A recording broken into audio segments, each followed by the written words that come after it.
Magandang araw mga bata! Para sa ating unang araw, pamamahala sa mga bagay na hindi na nagagamit sa tulong ng kapwa. Tamang gamit o itatapon.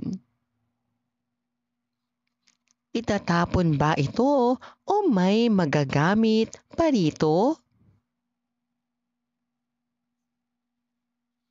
Sino kaya ang pwedeng makinabang sa mga bagay na ito? Ngayong araw, aalamin natin kung paano natin mapapamahalaan ng tama ang mga gamit, lalo na kung pwede pa itong makatulong sa iba.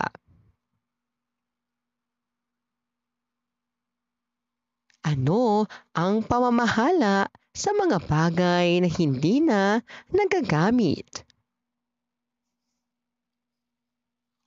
Ito ay tamang pag-aalaga, pag-aayos o pagbibigay ng mga gamit na hindi na natin nagagamit, ngunit maaari pang makinabang ang iba.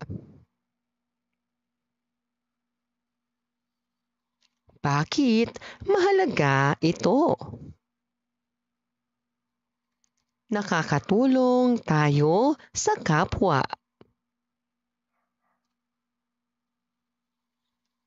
Nakakatulong sa kalikasan sa pamamagitan ng pagsisinop sa gamit. Nakakaiwas sa basura at kalat. Natututo tayong maging mapagbigay at responsable. Mga paraan ng wastong pamamahala sa lumang gamit.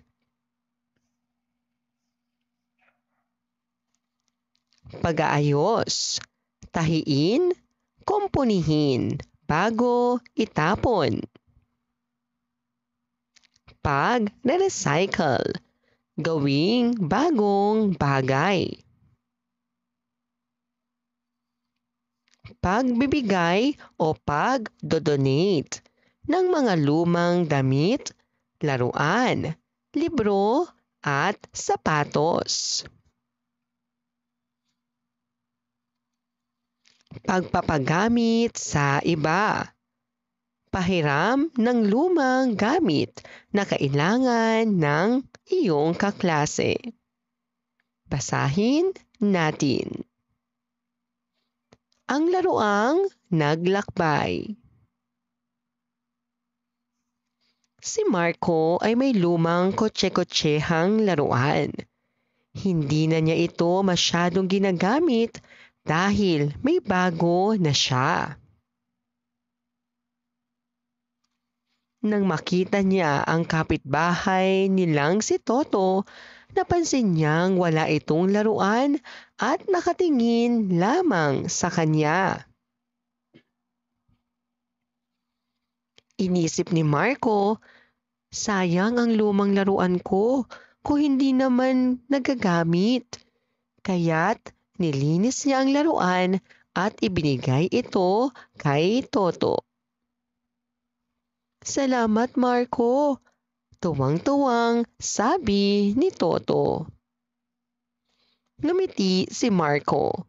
Masaya siya dahil nakatulong siya at hindi nasayang ang laruan. Nagkaroon pa siya ng bagong kaibigan. Sino ang batang may lumang laruan? Kanino ibinigay ni Marco ang kanyang laruan? Bakit niya ito ibinigay? Anong aral ang itinuro ng kwento? Ang pagtutulungan at pagbabahagi ay paraan ng pagsisinop at pagpapahalaga sa kapwa.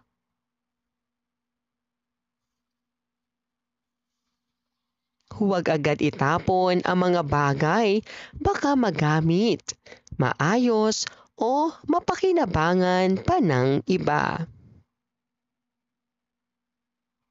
Gawin natin. Isulat ang tama kung ang pahayag ay wasto at mali kung hindi.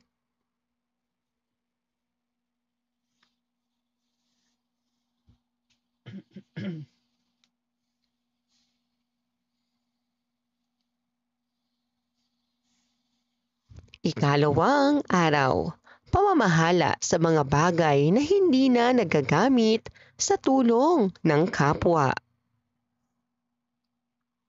Alin sa tingin ninyo ang nakagagawa ng mabuti? Bakit kaya mas masaya ang batang nagbibigay? Sa aralin natin ngayon, malalaman natin kung paano nagiging mabuti at kapaki-pakinabang ang pag-aalaga sa mga bagay na hindi na natin nagagamit, lalo na kung ibinabahagi ito sa iba. Basahin natin. Ang bagong bag ni Mira. Si Ana ay may lumang school bag.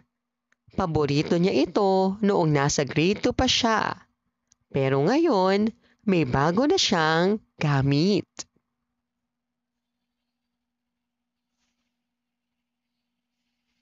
Isang araw, napansin niya ang kapitbahay nilang si Mira na may sira at butas-butas na bag.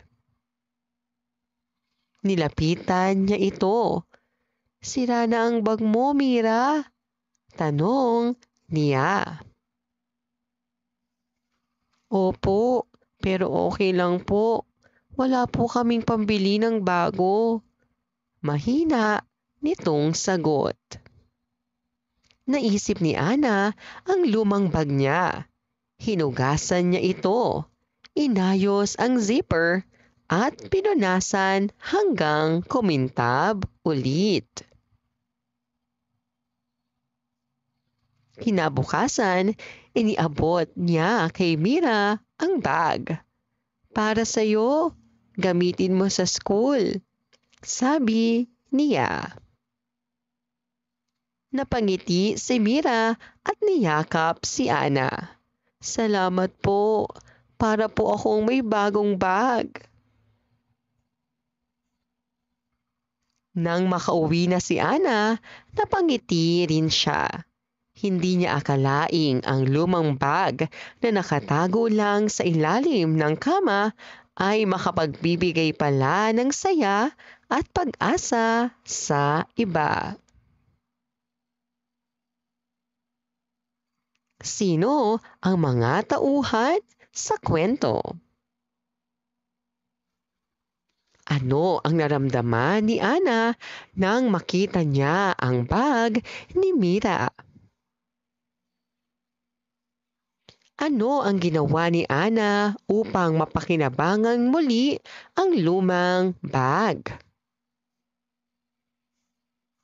Ano ang aral na makukuha mo sa kwento? Mga paraan ng pamamahala sa mga bagay na hindi na nagagamit. Pag-aayos at pagkukumpuni. Pag-recycle. Pag-reuse o muling paggamit. Pagpapamigay o pag-donate. Ang mga bagay na hindi na natin nagagamit ay hindi dapat agad itapon. Pwede itong ayusin, i-recycle, muling gamitin o ipamigay. Sa ganitong paraan, natutulungan natin ang kapwa at napapangalagaan ang kalikasan dahil nababawasan ang basura. Gawin natin.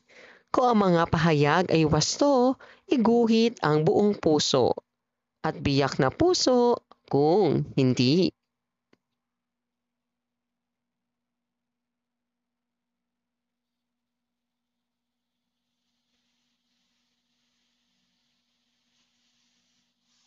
Ikatlong araw, pagtataguyod ng 4 hours sa tulong ng kapwa. Ano ang maaari mong gawin sa mga bagay na ito? Dapat bang itapon agad ang mga ito? Ano kaya ang mangyayari kung lahat ay agad itatapon?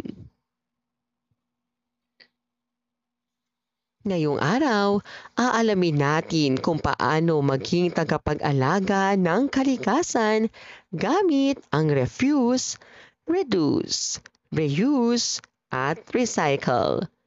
At kung paano natin matutulungan ang kapwa sa pamamagitan ng mga ito.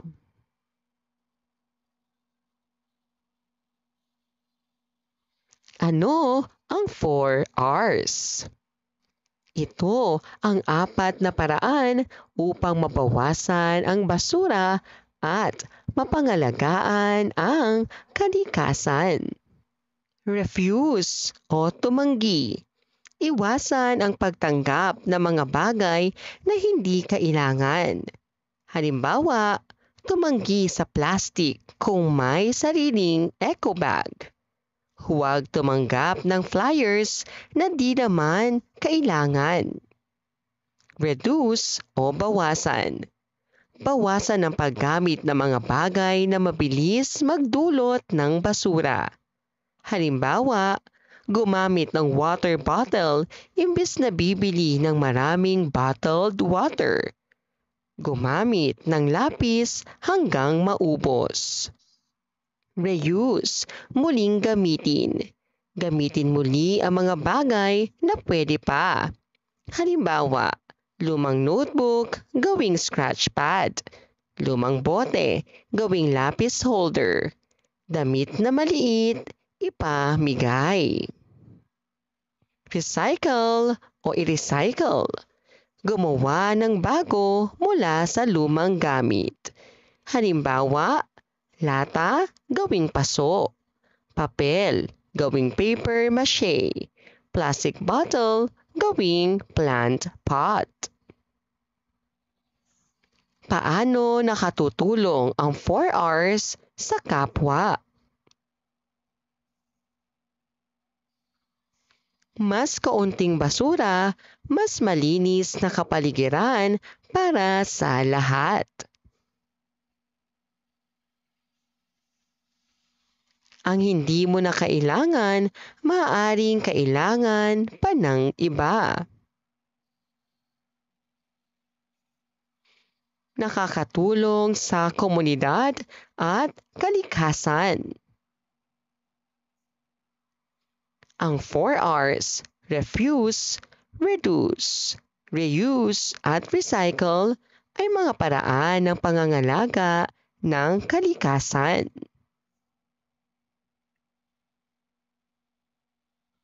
Sa pamamagitan nito, natutulungan natin ang ating kapwa at napapanatili ang biyaya ng kalikasan. Gawin natin. Isulat ang tama kung ang pahayag ay wasto at mali kung hindi.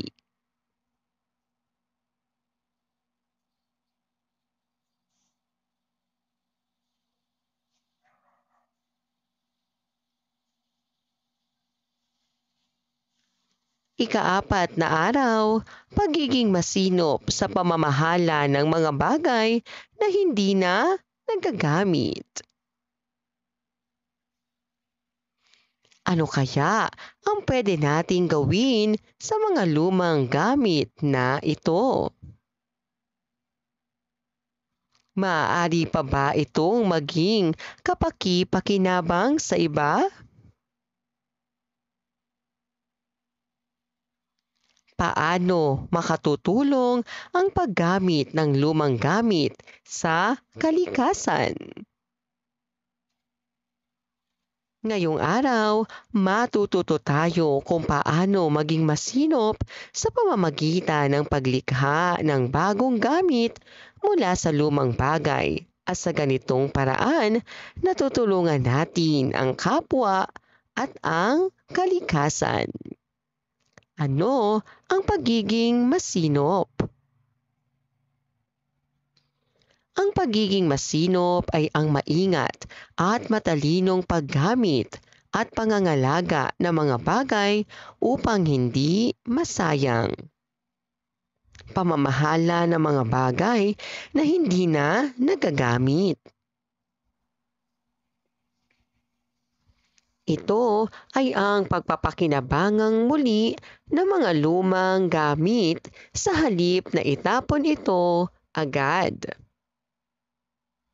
Mga paraan ng pagiging masinop. Pag-reuse, muling paggamit. Ang mga lumang notebook ay maaaring gawing scratch pad. Pag-recycle o paggawa ng bago. Ang mga lumang bote ay maaaring maging plant holder. Pag-aayos at pagkukumpuni. Ang mga sirang laruan ay maaaring ayusin at magamit ulit.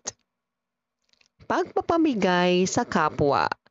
Ang mga lumang damit ay maaaring ipamigay sa nangangailangan. Ang pagiging masinop ay nangangahulugang hindi basta-basta itinatapon ang mga bagay. Sa halip, maaaring ayusin, muling gamitin, i-recycle o ipamigay ang mga lumang gamit sa kapwa. Sa ganitong paraan, napapanatili ang biyaya ng kalikasan at natutulungan ang kapwa. Gawin natin. Isulat ang tama kung ang pahayag ay wasto at mali kung hindi.